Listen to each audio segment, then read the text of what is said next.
Imagínate por un momento caminando por los pasillos del palacio del rey David en Jerusalén. El sonido de tus sandalias resuena contra las piedras mientras observas las cortinas de seda que separan los aposentos privados. Pero hay algo que no puedes ver a simple vista, algo que la historia bíblica nos revela con una crudeza impresionante.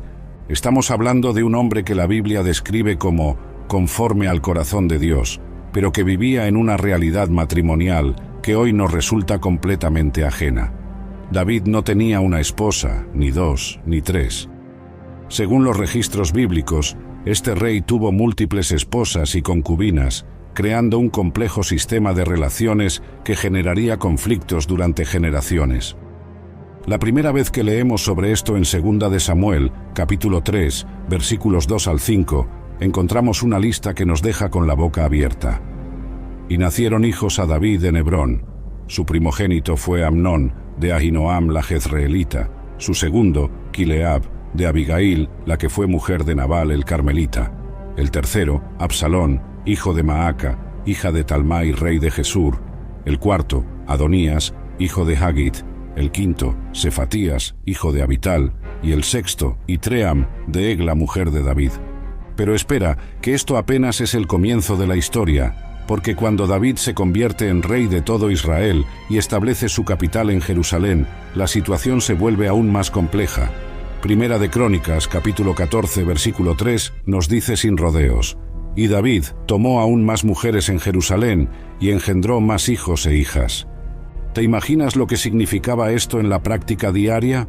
No estamos hablando de una novela romántica ni de un cuento de hadas. Estamos hablando de una realidad donde los celos, las rivalidades y las luchas por el poder se mezclaban de manera explosiva bajo el mismo techo.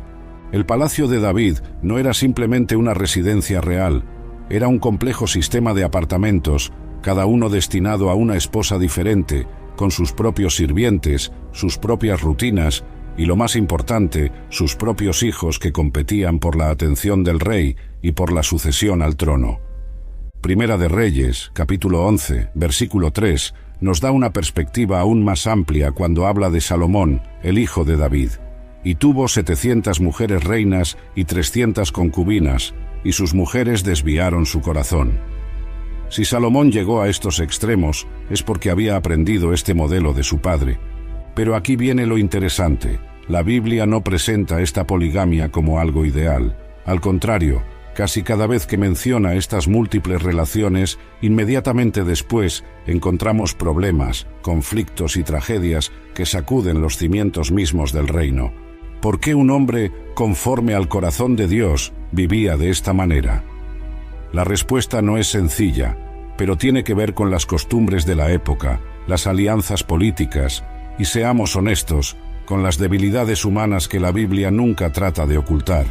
En aquellos tiempos, los matrimonios reales no se basaban en el amor romántico como lo entendemos hoy.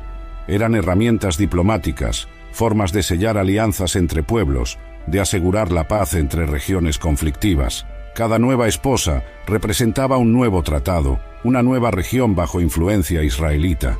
Pero como veremos a lo largo de esta historia, lo que comenzó como estrategia política se convirtió en una bomba de tiempo emocional que exploraría en las generaciones siguientes, afectando no solo la familia de David, sino el destino mismo de Israel.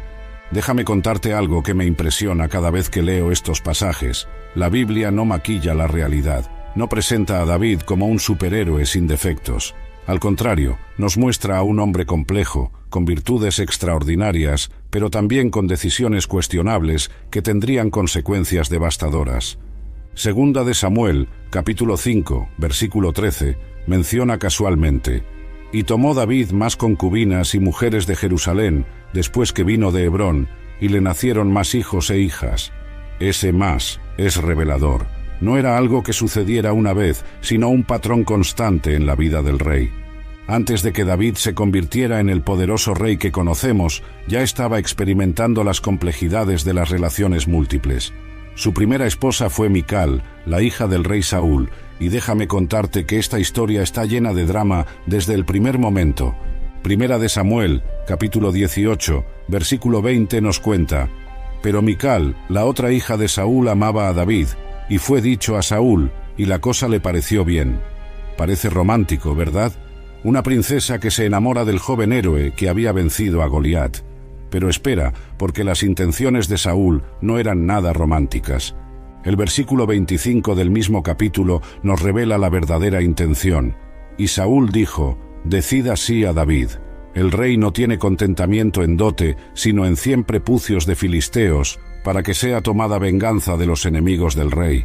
Mas Saúl pensaba hacer caer a David en mano de los filisteos. ¿Te das cuenta de lo que estaba pasando? Saúl no quería un yerno, quería deshacerse de David, pero David, lejos de morir en el intento, regresó con 200 prepucios de filisteos, el doble de lo solicitado. Imagínate la cara de Saúl cuando se enteró de que su plan había fracasado y ahora tendría que entregar a su hija. Pero aquí viene lo interesante de la historia de Mical. Ella realmente amaba a David, tanto que arriesgó su propia vida para salvarlo. Primera de Samuel, capítulo 19, versículos 11 al 17, nos cuenta cómo ella ayudó a David a escapar de los soldados de su padre, incluso mintiendo para protegerlo. Sin embargo, cuando David tuvo que huir y vivir como fugitivo, Saúl tomó una decisión cruel. Primera de Samuel, capítulo 25, versículo 44 dice: «Pero Saúl había dado su hija Mical, mujer de David, a Palti, hijo de Lais, que era de Galim». Imagínate el dolor de Mical al ser forzada a casarse con otro hombre mientras su verdadero esposo luchaba por sobrevivir. Pero la historia se complica aún más cuando David recupera el poder. Segunda de Samuel, capítulo 3, versículos 13 al 16, nos muestra a David exigiendo la devolución de Mical como condición para negociar con Abner. Y David envió mensajeros a Is-Boset, hijo de Saúl, diciendo: «Devuélveme a mi mujer Mical, la cual desposé conmigo por 100 prepucios de filisteos». Aquí vemos algo que nos incomoda en la mentalidad moderna. David habla de Mical como una posesión, algo que había comprado con el precio de los prepucios. No menciona el amor, no pregunta si ella quiere regresar. Es una transacción política. El versículo 16 nos parte el corazón. «Y su marido fue con ella, siguiéndola y llorando hasta Bahurim, y le dijo a Abner: «Anda, vuélvete». Entonces él se volvió. Palti, el hombre que había sido esposo de Mical durante años, la siguió llorando hasta que le ordenaron regresar. ¿Te imaginas el trauma emocional de todos los involucrados? Pero mientras David reclamaba a Mical, ya había tomado otras esposas. Durante su tiempo en Hebrón, había contraído matrimonio con Ahinoam, la jezreelita, y con Abigail, la viuda de Nabal. Ya no era el joven pastor que se había enamorado de la princesa. Ahora era un rey con múltiples alianzas matrimoniales. La relación entre David y Mical nunca se recuperó. Segunda de Samuel, capítulo 6, versículos 16 y 20 al 23, nos muestra el momento final de su relación. Cuando David danzaba con gran alegría delante del arca del Señor, Mical, hija de Saúl, miró desde una ventana y vio al rey David que saltaba y danzaba delante de Jehová, y le menospreció en su corazón. Cuando David regresó a casa esa noche, Mical lo confrontó con sarcasmo. «Cuán honrado ha sido hoy el rey de Israel, descubriéndose hoy delante de las criadas de sus siervos, como se descubre sin decoro un cualquiera». La respuesta de David fue dura, recordándole que Dios lo había elegido por encima de su padre. El versículo 23 cierra esta historia con una nota trágica: «Y Mical, hija de Saúl, nunca tuvo hijos hasta el día de su muerte». En una cultura donde los hijos eran la mayor bendición para una mujer, esto representaba no solo una tragedia personal, sino también la extinción de la línea de Saúl a través de David. Esta primera experiencia matrimonial de David nos enseña algo importante sobre cómo funcionaba la poligamia real en aquellos tiempos. No se trataba de historias de amor romántico, sino de alianzas políticas complejas donde los sentimientos personales quedaban subordinados a las necesidades del reino. Mical había comenzado como una historia de amor genuino, pero terminó siendo una víctima de las ambiciones políticas de los hombres poderosos de su época. Su historia nos prepara para entender que cada nueva esposa de David traería sus propias complicaciones, sus propios dramas y sus propias consecuencias para el reino. Mientras David huía de Saúl por el desierto de Judá, viviendo como un fugitivo con sus 600 hombres, sucedió algo que cambiaría para siempre no solo su vida personal, sino también su manera de ver las relaciones con las mujeres. Esta es la historia de Abigail, una mujer extraordinaria que se convirtió en la segunda esposa de David de una manera que jamás podrías imaginar. Primera de Samuel, capítulo 25, nos presenta a los personajes principales de esta historia. Por un lado, tenemos a Nabal, un hombre rico de Maón, cuyo nombre literalmente significa necio o tonto. La Biblia lo describe sin misericordia. El hombre era muy grande y tenía 3000 ovejas y 1000 cabras, pero el hombre era duro y de malas obras. Por otro lado, conocemos a su esposa, y aquella mujer era de buen entendimiento y de hermosa apariencia. El contraste no podría ser más marcado. Mientras Nabal era rico pero necio y malvado, Abigail era inteligente y hermosa. Imagínate la vida que esta mujer debía llevar, casada con un hombre así. La historia comienza cuando David, que protegía los rebaños de la región como una especie de servicio de seguridad, envía a 10 de sus hombres a Nabal durante la época de la esquila para pedirle provisiones. Era una petición razonable, ya que David y sus hombres habían protegido los pastores y el ganado de Nabal sin pedirles nada a cambio. Pero la respuesta de Nabal fue insultante. ¿Quién es David y quién es el hijo de Isaí? Muchos siervos hay hoy que huyen de sus señores. ¿He de tomar yo ahora mi pan, mi agua y la carne que he preparado para mis esquiladores y darlo a hombres que no sé de dónde son? Cuando los mensajeros regresaron y le contaron a David las palabras de Nabal, la reacción del futuro rey fue explosiva. Y David dijo a sus hombres: «Cíñase cada uno su espada», y se ciñó cada uno su espada. También David se ciñó su espada, y subieron tras David como 400 hombres. David estaba tan furioso que decidió eliminar a Nabal y a todos los hombres de su casa. Imagínate la tensión del momento.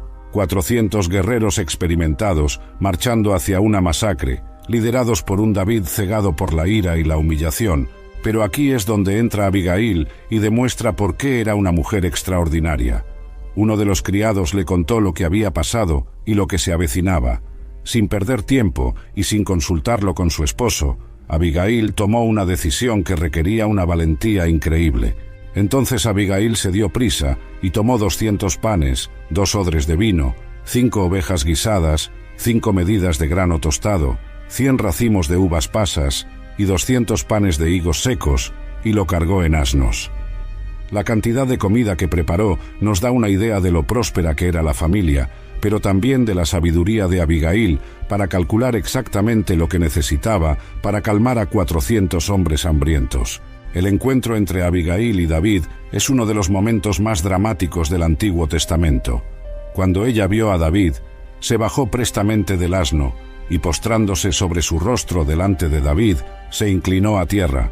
Pero no era una sumisión pasiva, era una estrategia inteligente de una mujer que sabía exactamente cómo manejar la situación. Su discurso a David es una obra maestra de diplomacia y persuasión. «Señor mío, sobre mí sea el pecado, mas te ruego que permitas a tu sierva hablar a tus oídos y escucha las palabras de tu sierva». Abigail asumió toda la responsabilidad del insulto de su esposo, pero al mismo tiempo le recordó a David quién era él realmente y cuál era su destino. «Y cuando Jehová haga con mi señor conforme a todo el bien que ha hablado de ti, y te establezca por príncipe sobre Israel, entonces, señor mío, no te será esto motivo de pesar ni estorbo de corazón el haber derramado sangre sin causa». ¿Te das cuenta de la genialidad de Abigail? Le estaba recordando a David que él era el futuro rey ungido por Dios, y que mancharse las manos con la sangre de Nabal por una ofensa personal no era digno de su llamado. Le estaba ofreciendo una salida honorable de una situación que podría haberle costado cara en el futuro. David reconoció inmediatamente la sabiduría de esta mujer. Y dijo David a Abigail: «Bendito sea Jehová Dios de Israel, que te envió para que hoy me encontrases. Y bendito sea tu razonamiento, y bendita tú, que me has estorbado hoy de ir a derramar sangre y a vengarme por mi propia mano». Pero la historia no termina ahí. Cuando Abigail regresó a casa, encontró a Nabal completamente borracho en una gran fiesta. esperó hasta la mañana siguiente para contarle lo que había pasado. La reacción de Nabal fue tan extrema que se le pasmó el corazón y se quedó como una piedra. 10 días después, Nabal murió. El texto dice simplemente: y aconteció que pasados como 10 días, hirió Jehová a Nabal, y murió. No sabemos exactamente qué le pasó, pero es claro que la impresión de saber cuán cerca había estado de la muerte fue demasiado para él. Cuando David se enteró de la muerte de Nabal, su reacción nos revela mucho sobre su carácter. Bendito sea Jehová, que juzgó la causa de mi afrenta recibida de la mano de Nabal, y ha preservado del mal a su siervo, y Jehová ha vuelto la maldad de Nabal sobre su propia cabeza. Pero luego David hizo algo que muestra que Abigail había causado una impresión profunda en él. Después envió David a hablar a Abigail para tomarla por su mujer. No era solo una decisión política esta vez. David había visto en Abigail una mujer de carácter, inteligencia y sabiduría que podría ser una verdadera compañera. La respuesta de Abigail también es reveladora. Y ella se levantó e inclinó su rostro a tierra y dijo: «He aquí tu sierva, para que sea una criada que lave los pies de los siervos de mi señor». Pero inmediatamente se levantó luego Abigail y montó en un asno con 5 doncellas que la seguían, y siguió a los mensajeros de David, y fue su mujer. Esta historia nos muestra un aspecto diferente de la poligamia de David. Mientras que Mical había sido una alianza política impuesta por las circunstancias, Abigail representaba una elección consciente basada en el respeto mutuo y la admiración. Era una mujer que había demostrado tener la sabiduría y el carácter necesarios para estar al lado de un futuro rey. De todas las mujeres en la vida de David, ninguna ha generado más controversia, debate y drama que Betsabé. Su historia no es solo un relato de pasión y poder, sino que representa el momento cuando el rey, conforme al corazón de Dios, tomó decisiones que sacudirían los cimientos mismos de su reino y cambiarían para siempre el curso de la historia de Israel. Segunda de Samuel, capítulo 11, comienza de una manera aparentemente inocente. Aconteció al año siguiente, en el tiempo que salen los reyes a la guerra, que David envió a Joab y con él a sus siervos y a todo Israel, pero David se quedó en Jerusalén.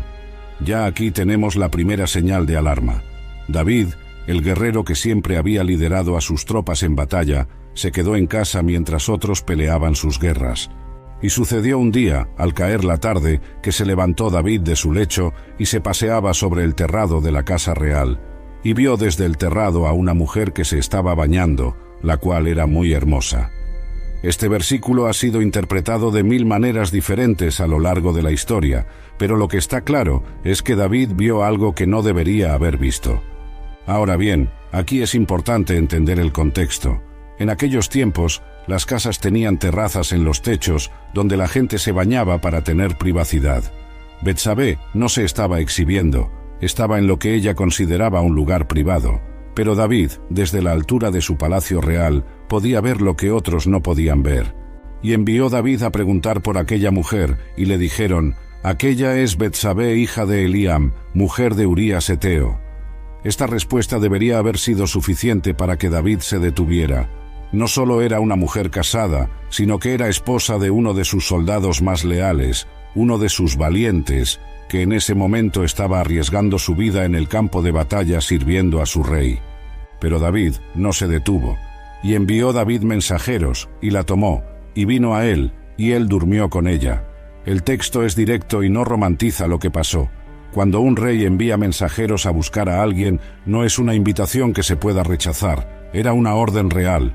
Algunos han tratado de presentar a Betsabé como una seductora que tentó al rey, pero el texto bíblico no apoya esta interpretación. Al contrario, ella aparece como víctima de un abuso de poder.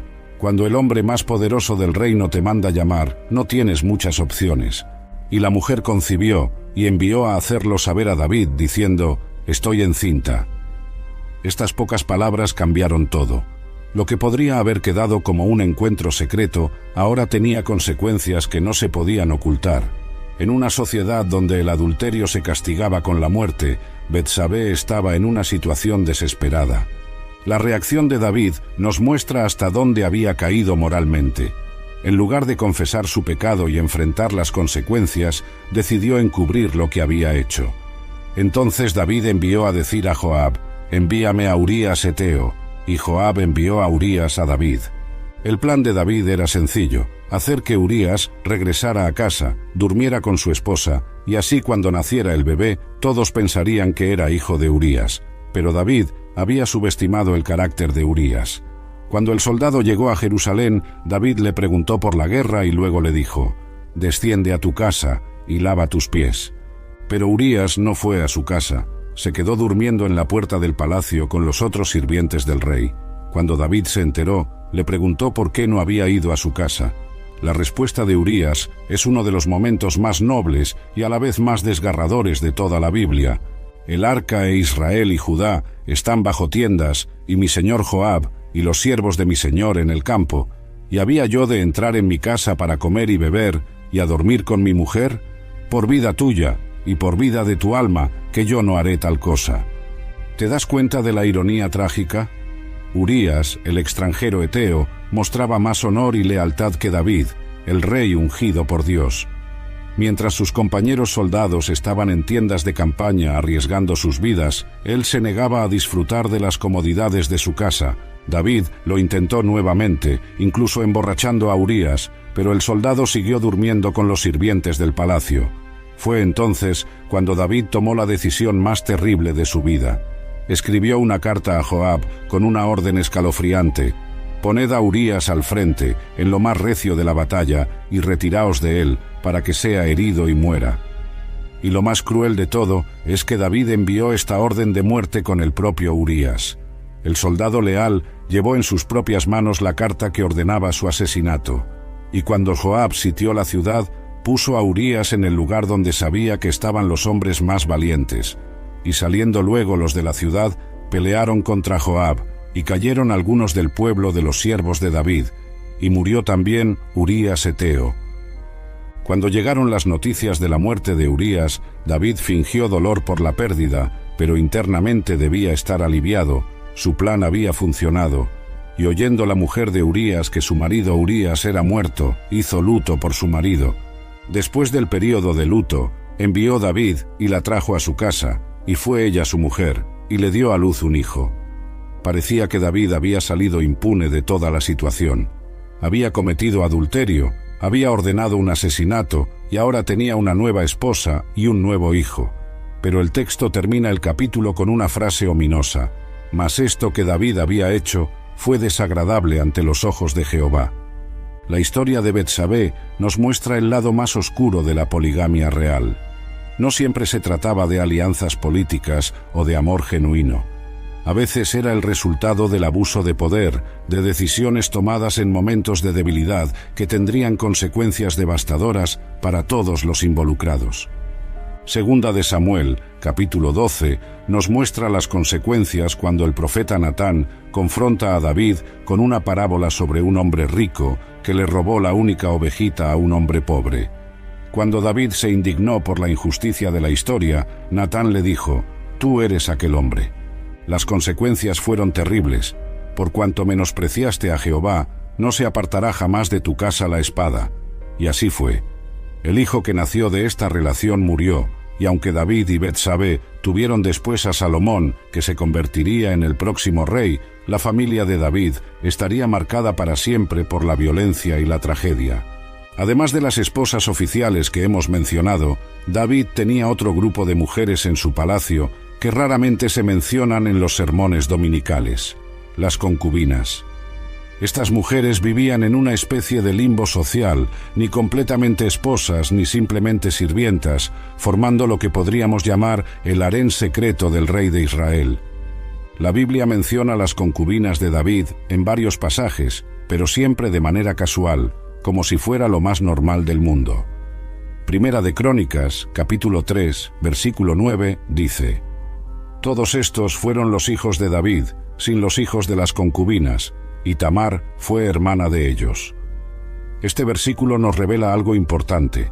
Había tantos hijos de concubinas que el cronista ni siquiera se molestó en contarlos. Pero ¿qué era exactamente una concubina en aquellos tiempos? Era una mujer que tenía relaciones íntimas con el rey y que podía tener hijos con él, pero que no gozaba del estatus legal de esposa. Era una posición que estaba entre la esposa y la esclava, con algunos derechos pero sin la protección completa del matrimonio. Segunda de Samuel, capítulo 5, versículo 13, nos da una pista sobre cuándo David comenzó a acumular concubinas. Y tomó David más concubinas y mujeres de Jerusalén, después que vino de Hebrón, y le nacieron más hijos e hijas. Nota que dice más, indicando que ya tenía concubinas desde antes de establecerse en Jerusalén.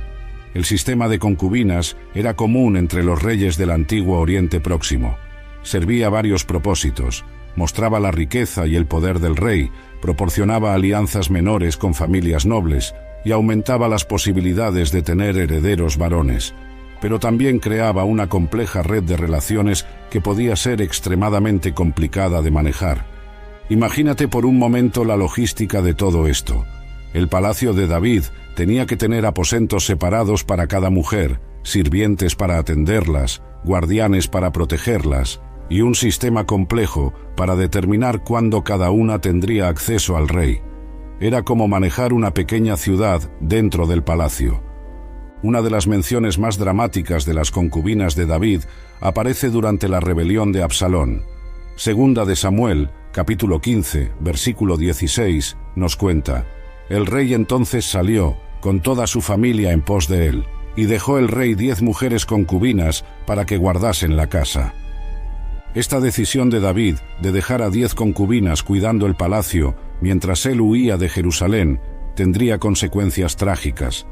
Cuando Absalón tomó control de la ciudad, uno de sus consejeros, Ahitofel, le dio un consejo calculadamente cruel: entra a las concubinas de tu padre, que él dejó para guardar la casa, y todo Israel oirá que te has hecho aborrecible a tu padre, y se esforzarán las manos de todos los que están contigo. Segunda de Samuel, capítulo 16, versículo 22, nos cuenta el resultado. Entonces pusieron para Absalón una tienda sobre el terrado, y entró Absalón a las concubinas de su padre ante los ojos de todo Israel. Esta acción no era solo un acto de rebeldía, era una declaración pública de que Absalón estaba tomando el lugar de su padre como rey.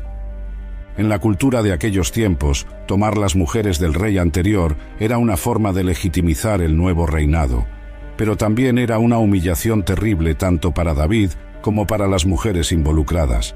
Estas concubinas se convirtieron en víctimas de una guerra política que no habían elegido. Cuando David regresó al poder después de la muerte de Absalón, tuvo que lidiar con esta situación complicada. Segunda de Samuel, capítulo 20, versículo 3, nos cuenta el destino de estas mujeres. Y luego que llegó David a su casa en Jerusalén, tomó el rey las 10 mujeres concubinas que había dejado para guardar la casa, y las puso en reclusión y les dio alimentos. Pero nunca más entró a ellas, sino que quedaron encerradas hasta que murieron, como viudas de por vida. ¿Te das cuenta de la tragedia de esta situación? Estas mujeres, que ya vivían en una posición vulnerable como concubinas, ahora se encontraban en una situación aún peor. No podían casarse con otros hombres porque técnicamente seguían perteneciendo al rey, pero David tampoco podía tener relaciones con ellas porque habían sido contaminadas por su hijo rebelde. Quedaron en una especie de prisión dorada, con comida y techo, pero sin libertad, sin amor, sin la posibilidad de tener familias propias. Vivieron el resto de sus vidas como viudas de por vida, aunque técnicamente nunca habían sido viudas porque David seguía vivo. Esta historia nos muestra uno de los aspectos más crueles del sistema de concubinas. Estas mujeres no tenían voz en las decisiones que afectaban sus vidas. Eran peones en los juegos de poder de los hombres, víctimas de circunstancias que no podían controlar. La Biblia no nos da los nombres de estas concubinas, no nos cuenta sus historias personales, no nos dice cómo se sentían o qué pensaban. Para el cronista bíblico, eran simplemente las 10 concubinas, números en una lista, objetos en el inventario real, pero cada una era una persona real, con sueños, esperanzas y temores. Primera de Reyes, capítulo 2, versículos 13 al 25, nos cuenta otra historia relacionada con las concubinas de David. Después de su muerte, Adonías, uno de sus hijos, le pidió a Betsabé que intercediera con Salomón para que le permitiera casarse con Abisag, la sunamita, la joven que había cuidado a David en sus últimos días. La reacción de Salomón fue explosiva. ¿Por qué pides a Abisag sunamita para Adonías? Demanda también para él el reino, pues él es mi hermano mayor. Salomón entendió inmediatamente que esta petición era en realidad un intento de reclamar el trono, porque casarse con una concubina del rey anterior era una forma de legitimizar la sucesión. Como resultado, Salomón ordenó la ejecución de Adonías. Una simple petición matrimonial se convirtió en una sentencia de muerte, porque en el mundo de la poligamia real nada era simple y todo tenía implicaciones políticas. El sistema de concubinas de David nos muestra cómo el poder absoluto puede corromper incluso las relaciones más íntimas. Estas mujeres vivían en un mundo donde su valor estaba determinado por su capacidad de complacer al rey y dar a luz hijos varones. No tenían independencia económica, no tenían voz política, y sus destinos estaban completamente en manos de hombres que las veían más como posesiones que como personas. Si la poligamia de David era compleja para las mujeres involucradas, imagínate lo que significaba para los hijos.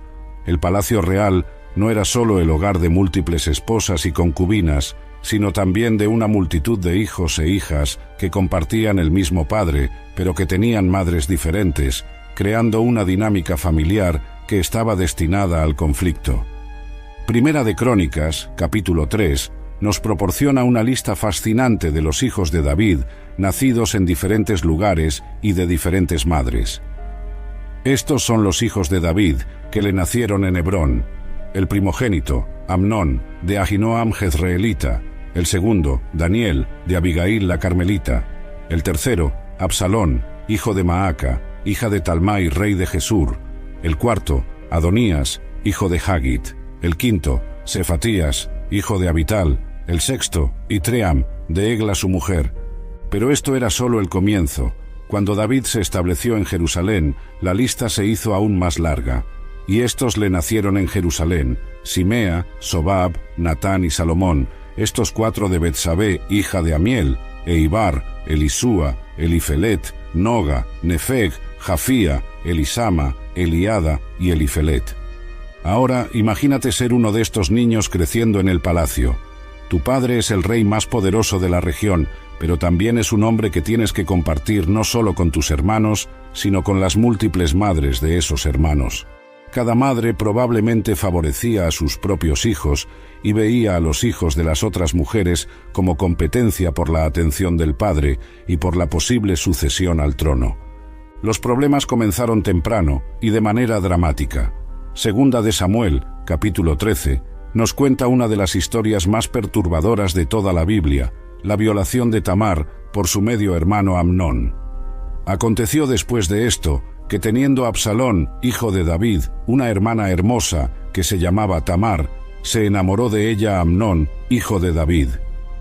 Nota que Tamar era hermana completa de Absalón, hija de Maaca, pero media hermana de Amnón, hijo de Ahinoam.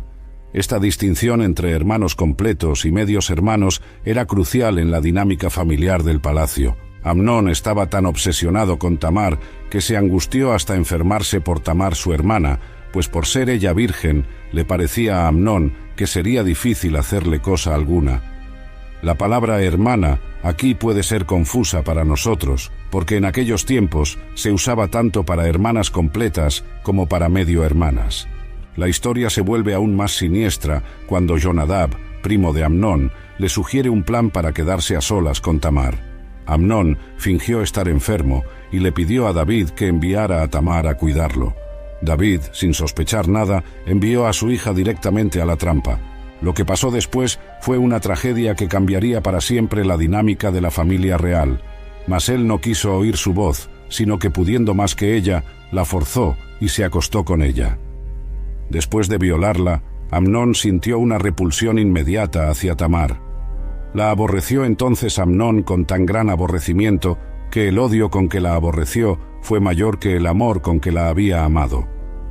La reacción de Tamar fue desgarradora. Y Tamar tomó ceniza y se la esparció sobre su cabeza, y rasgó la ropa de colores de que estaba vestida, y puesta su mano sobre su cabeza, se fue gritando. El vestido de colores era símbolo de su virginidad y de su estatus como hija del rey. Al rasgarlo, estaba simbolizando que su vida, tal como la conocía, había terminado.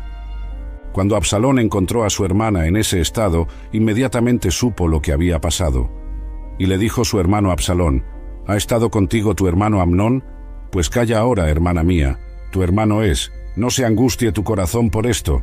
Y se quedó Tamar desconsolada en casa de su hermano Absalón. Aquí vemos cómo la estructura de la familia poligámica afectaba incluso la justicia. Absalón le dice a Tamar que se calle porque Amnón es su hermano, refiriéndose al hecho de que todos eran hijos del mismo padre. Pero la lealtad de Absalón estaba claramente con su hermana completa, no con su medio hermano. La reacción de David cuando se enteró también es reveladora. Y luego que el rey David oyó todo esto, se enojó mucho. Pero el texto no dice que David hiciera nada para castigar a Amnón. Como rey, debería haber aplicado la justicia, pero como padre, se encontraba en una posición imposible. ¿Cómo castigas a un hijo por agredir a otro hijo? Absalón no habló con Amnón, ni malo ni bueno, pero el texto nos dice que aborrecía Absalón a Amnón porque había forzado a Tamar su hermana. Durante 2 años completos, Absalón guardó silencio, pero estaba planeando su venganza. La venganza llegó durante la fiesta de esquila de las ovejas de Absalón.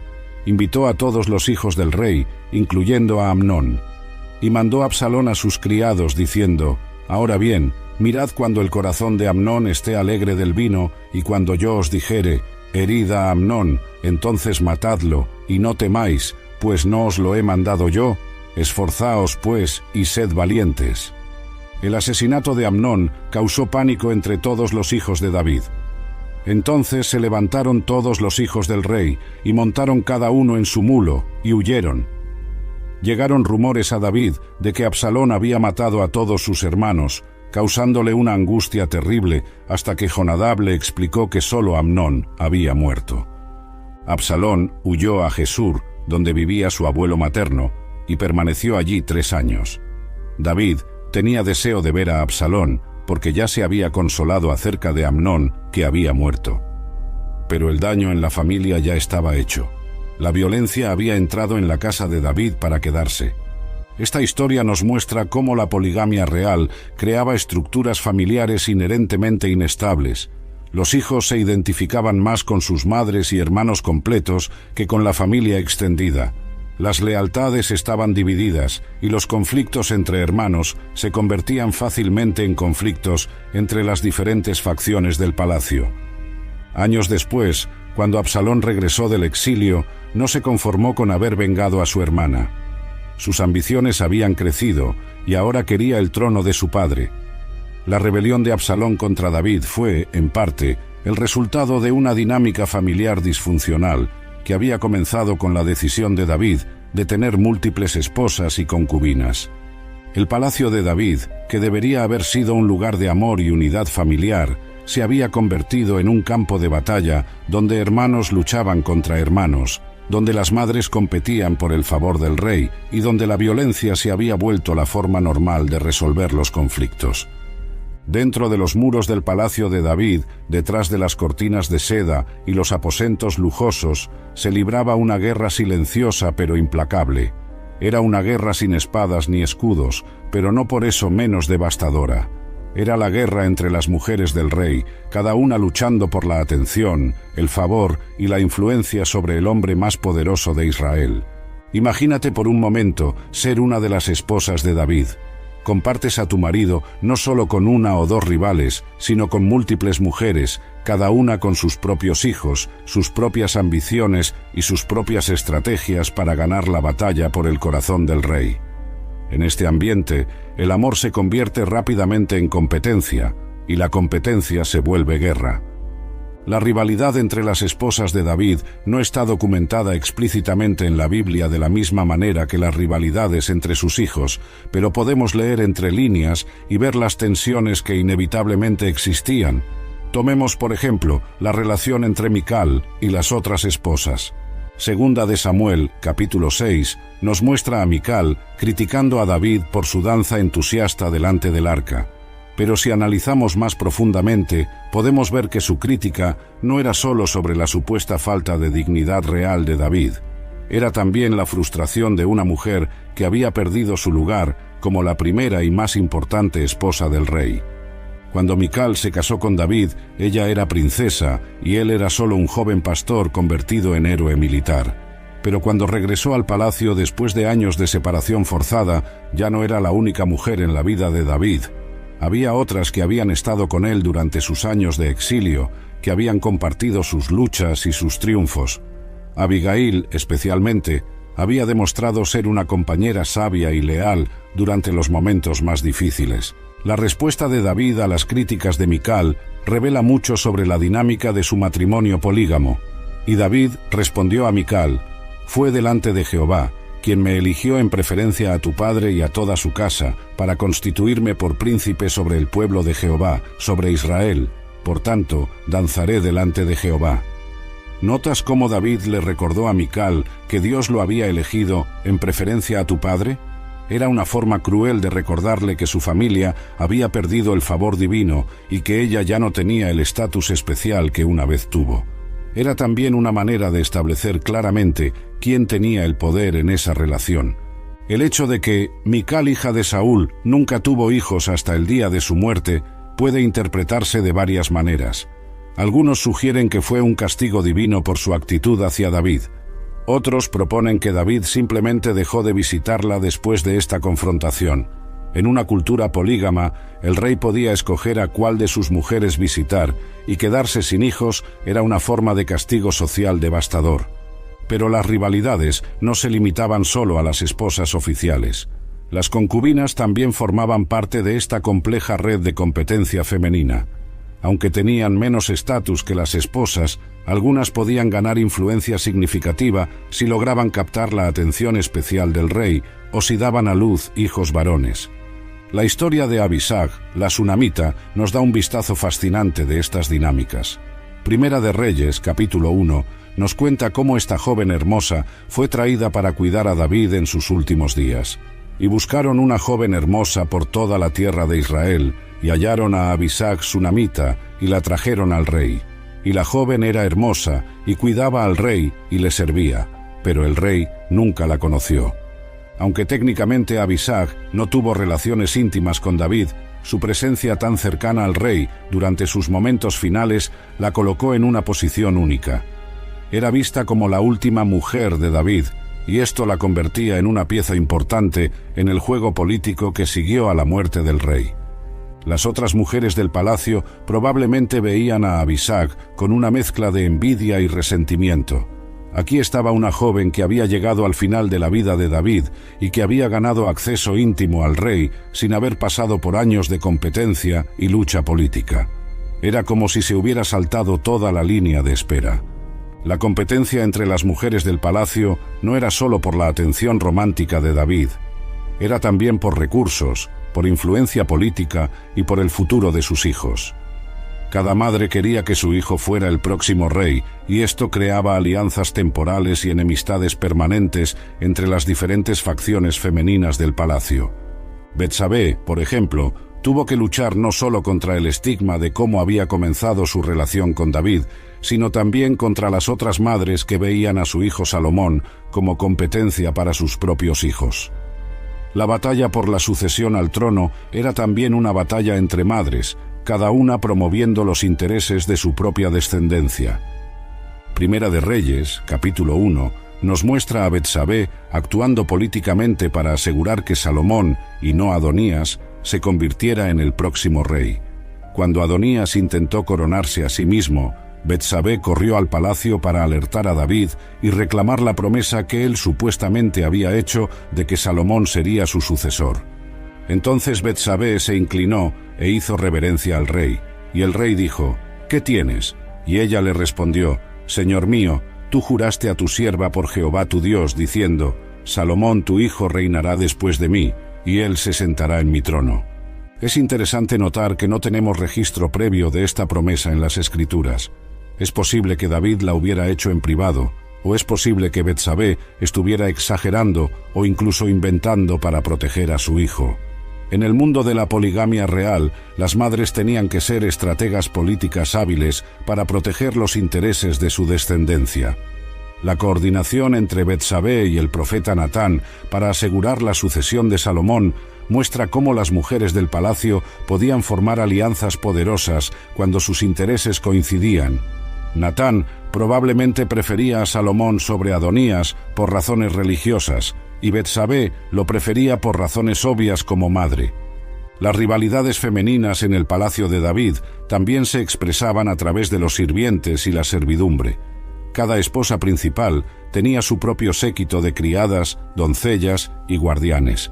Estas redes de servicio se convertían en redes de espionaje, donde información sobre las otras esposas y sus actividades circulaba constantemente. Los recursos del palacio también eran motivo de competencia. Aunque David era enormemente rico, las demandas de mantener múltiples esposas, concubinas e hijos eran considerables. Cada mujer quería los mejores aposentos, las mejores joyas, las mejores ropas para ella y sus hijos. El protocolo de quien recibía, que se convertía en una forma de comunicar el favor real y el estatus dentro del palacio. La situación se complicaba aún más porque algunas de estas mujeres venían de familias poderosas con sus propias agendas políticas. Maaca, la madre de Absalón, era hija del rey de Gesur. Su matrimonio con David había sido una alianza política, y es probable que ella mantuviera lealtades divididas entre su esposo y su familia de origen. Cuando Absalón huyó después de matar a Amnón, se refugió precisamente en Gesur con su abuelo materno. Esto sugiere que Maaca había mantenido conexiones con su tierra natal y que posiblemente había influenciado a su hijo para que viera a Gesur como un refugio seguro. Las rivalidades femeninas en el palacio de David nos muestran cómo la poligamia, lejos de ser una solución simple a las necesidades políticas y personales de un rey, creaba problemas complejos que afectaban todos los aspectos de la vida del palacio. No era solo David quien tenía que manejar múltiples relaciones. Cada mujer tenía que navegar un laberinto de competencia, alianzas temporales y enemistades permanentes que harían que la vida en el palacio fuera emocionalmente agotadora y políticamente peligrosa. Para entender realmente cómo funcionaba la vida diaria en el palacio de David con tantas esposas y concubinas, necesitamos imaginar un sistema complejo de protocolos, jerarquías y rutinas que mantenían el orden en lo que podría haber sido un caos total. No era simplemente una casa grande con muchas mujeres, era una institución cuidadosamente organizada con reglas estrictas y estructuras de poder bien definidas. Primero, hablemos de la jerarquía física del palacio. Los arqueólogos que han estudiado los palacios reales del antiguo Oriente Próximo nos dan una idea de cómo estaban organizadas estas estructuras. El palacio no era un edificio único, sino un complejo de edificios conectados, con diferentes secciones para diferentes propósitos. La sección de las mujeres, conocida como el harén, estaba típicamente separada del resto del palacio por muros y guardias. Solo personal autorizado podía entrar y salir de esta área. Los guardias eran generalmente eunucos, hombres que habían sido castrados para eliminar cualquier posibilidad de intimidad inapropiada con las mujeres del rey. Dentro del harén había una jerarquía clara. Las esposas oficiales tenían los mejores aposentos, generalmente organizados según el orden en que se habían casado con el rey o según la importancia política de sus familias de origen. Mical, por ejemplo, como primera esposa y princesa, probablemente tenía uno de los mejores aposentos, aunque su influencia había disminuido con el tiempo. Betsabé, especialmente después de dar a luz a Salomón, habría tenido aposentos cerca de los del rey, reflejando su estatus especial. Las concubinas tenían habitaciones más pequeñas, posiblemente compartidas, y las criadas dormían en áreas comunes o en pequeñas habitaciones cerca de sus amas. El acceso al rey estaba cuidadosamente regulado. No era como en las películas donde las mujeres podían simplemente aparecer en los aposentos reales cuando querían. Había un sistema de turnos y citas que determinaba cuándo cada mujer podía pasar tiempo con David. Este sistema probablemente era manejado por un funcionario de alto rango, posiblemente un eunuco de confianza. Durante ciertos períodos del mes, especialmente durante la menstruación, las mujeres estaban ceremonialmente impuras según la ley israelita y no podían tener contacto íntimo con el rey. Levítico, capítulo 15, versículos 19 al 24, establece estas reglas claramente. Y cuando la mujer tuviere flujo de sangre, y su flujo fuere en su carne, 7 días estará apartada, y cualquiera que la tocare será inmundo hasta la noche. Esto significa que el sistema de turnos tenía que tomar en cuenta no solo las preferencias personales del rey, sino también las restricciones ceremoniales. Era un calendario complejo que requería planificación cuidadosa y seguimiento constante. La alimentación era otro aspecto logístico importante. Cada esposa y concubina tenía derecho a una cantidad específica de comida diaria, que variaba según su rango. Primera de Reyes, capítulo 4, versículos 22 y 23, nos da una idea de la cantidad de comida que se consumía diariamente en el palacio de Salomón.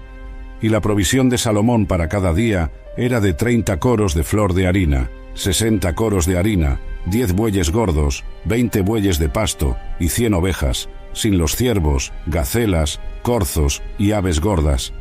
Si este era el consumo diario en el palacio de Salomón, podemos imaginar que el palacio de David también requería cantidades enormes de comida para alimentar no solo a la familia real, sino también a todos los sirvientes, guardias y funcionarios que mantenían el complejo funcionando.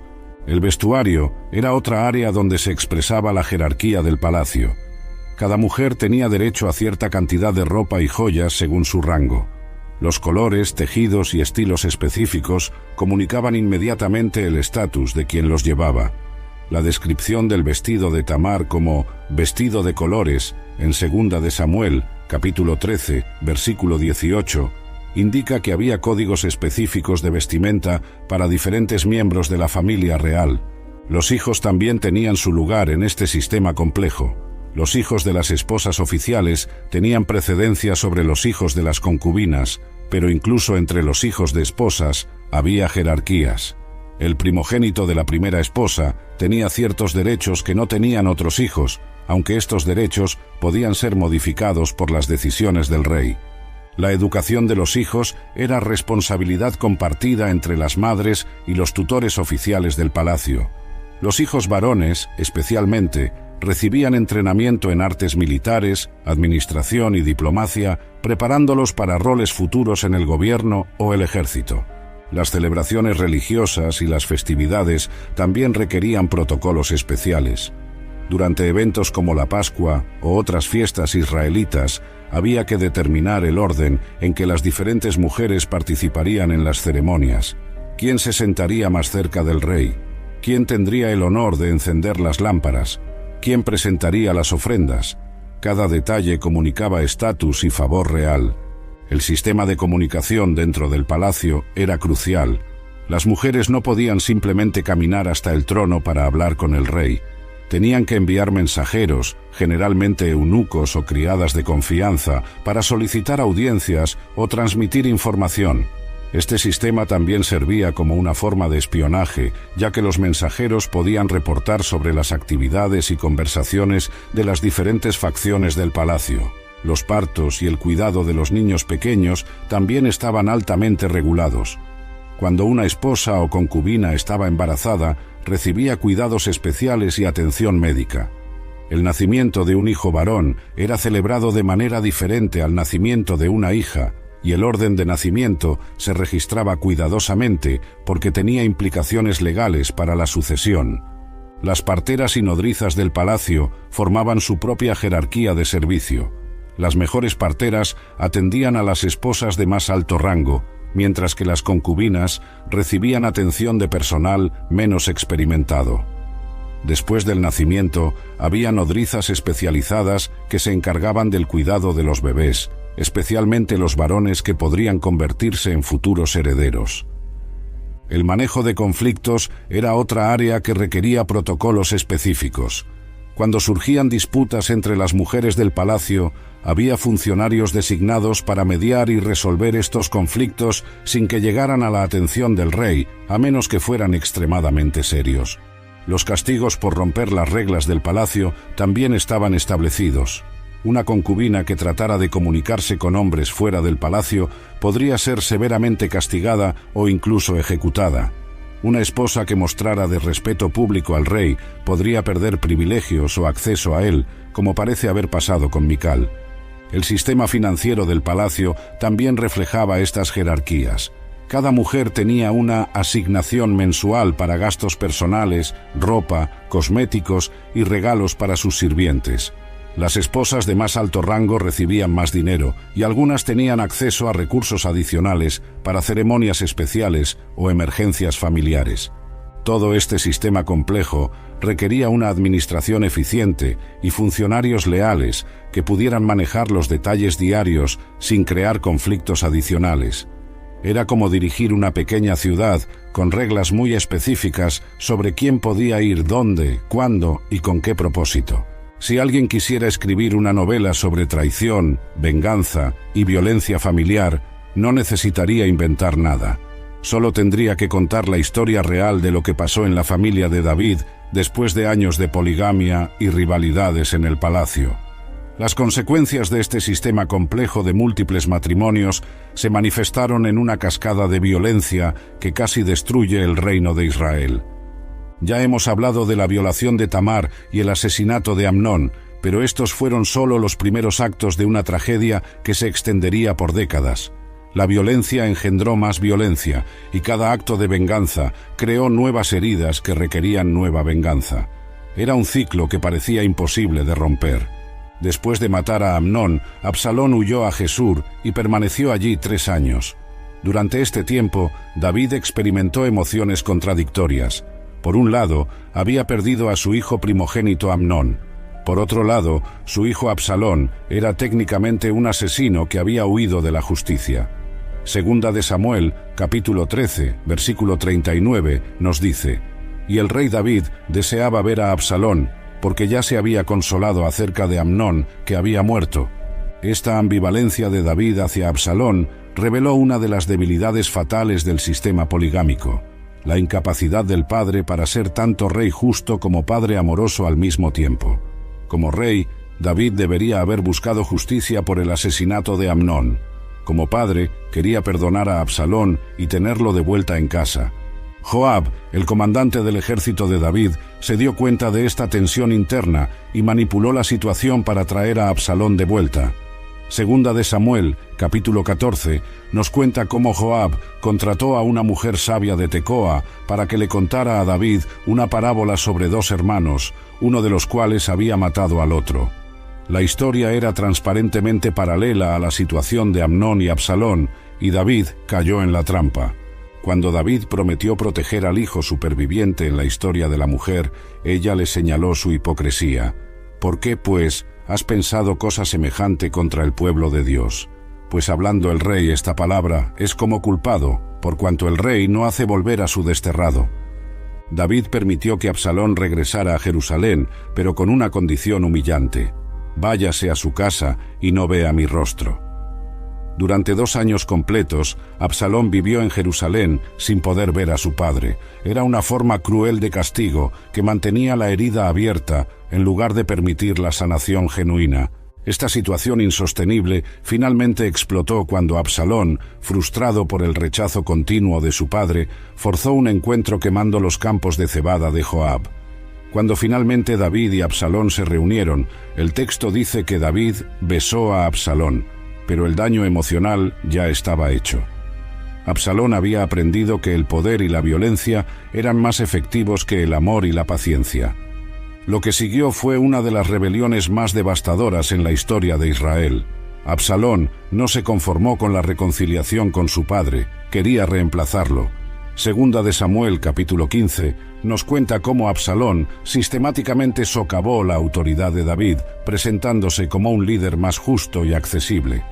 Y se levantaba Absalón de mañana y se ponía a un lado del camino junto a la puerta, y a cualquiera que tenía pleito y venía al rey a juicio, Absalón le llamaba y le decía: ¿de qué ciudad eres? Y él respondía: tu siervo es de una de las tribus de Israel.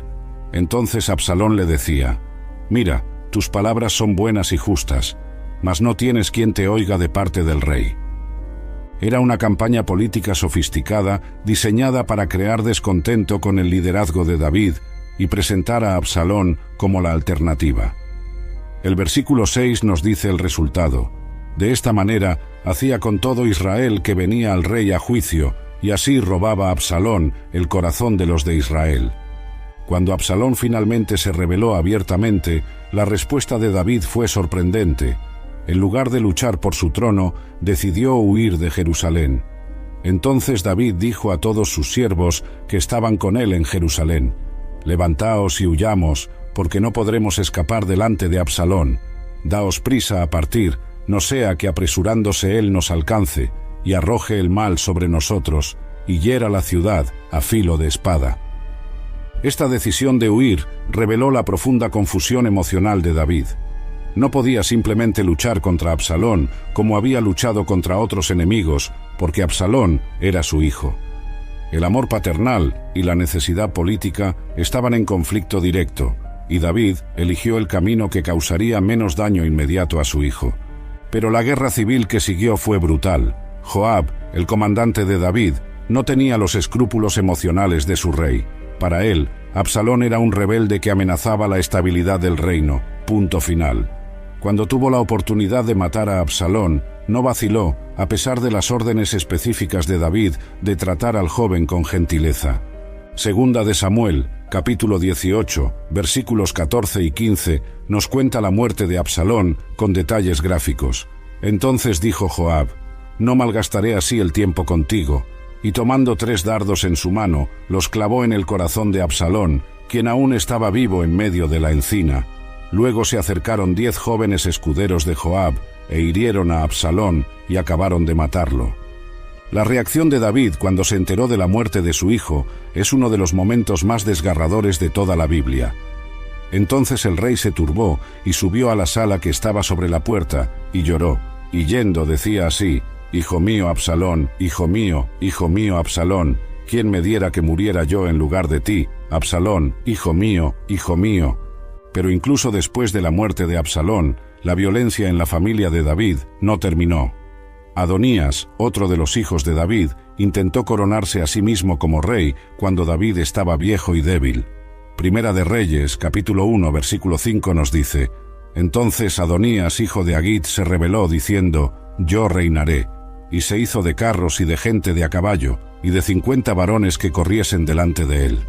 Esta vez fue Betsabé quien actuó para proteger los intereses de su hijo Salomón. Con la ayuda del profeta Natán, logró convencer a David de que coronara a Salomón como rey antes de que Adonías pudiera consolidar su golpe de estado.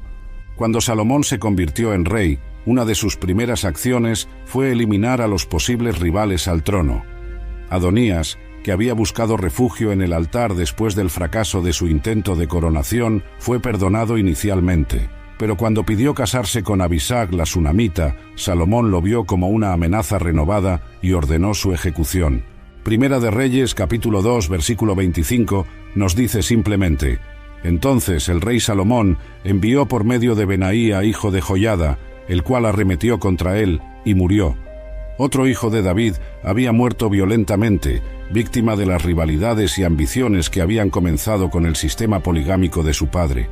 La tragedia es que estos hombres jóvenes podrían haber sido aliados y hermanos en lugar de enemigos.